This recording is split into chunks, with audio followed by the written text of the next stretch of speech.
हे गे जान होलिया में चली जैभी अपन ससुरारिया केकरा लगेबे हमें रंगावा गे जान। हे गे जान होलिया में चली जैभी अपन ससुरारिया केकरा लगेबे हमें रंगावा गे जान। हे गे जान तोरा बिना रोते हमर मोटा पिचकारिया केकरा में डालाबे हम रंगावा गे जान। हे गे जान तोरा बिना रोते हमर मोटा पिचकारिया केकरा में डालाबे हम रंगावा गे जान।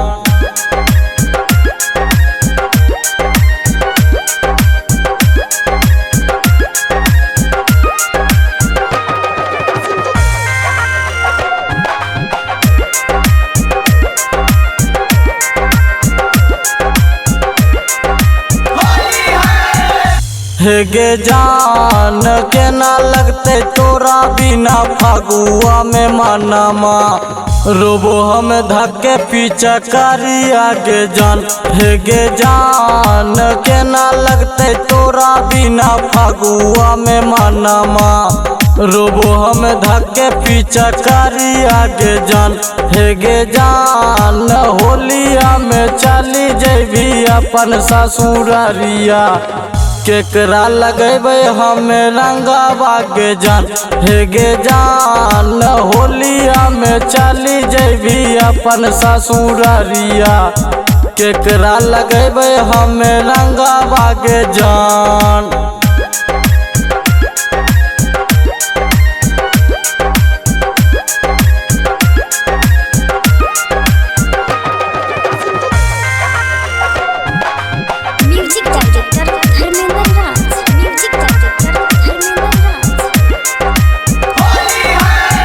हे गे जान राजेश पे कैले नहीं तन को फिक्रिया संजीत के संगे जैभी डोलिया गे जान। हे गे जान राजेश पे कैले नहीं तन को फिक्रिया संजीत के संगे जैभी डोलिया गे जान।